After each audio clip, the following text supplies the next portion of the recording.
Odile de Fraissinet. J'habite dans le sud de la France, dans le Gard. Les stèles, elles sont là comme représentants de notre humanité surtout, et puis c'est un peu intemporel. Je les aime bien en groupe parce que, en fait, elles sont séparées, mais ensemble. Je viens du tissage. Le tissage, pour moi, c'est indispensable, c'est le lien.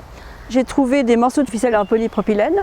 Une fois que c'est tissé, alors sur une armature métallique, après c'est tissé et après je le brûle. C'est-à-dire que ça va transformer, c'est une suite de métamorphoses. Ça transforme la matière qui de tissage, reste tissage mais s'agglomère, se condense et fait une autre matière qui est solide, un peu souple et qui peut se percer. Donc c'est pour ça qu'il y a des trous, des choses comme ça.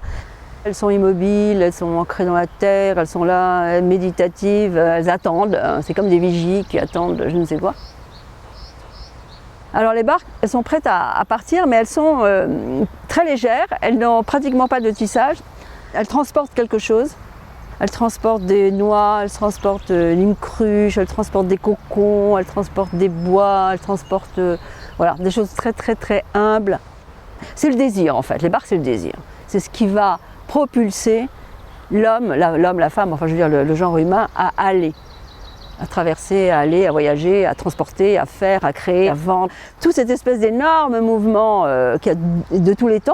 Traversons, vous savez, allons de l'autre côté, les trois de Bering, etc. C'était toujours les barques. Et puis on emmène dessus des choses, etc. Puis en même temps, c'est des îles. Une barque, c'est une île. On peut se mettre dedans et on est complètement dans une protection comme ça, une sorte de sécurité.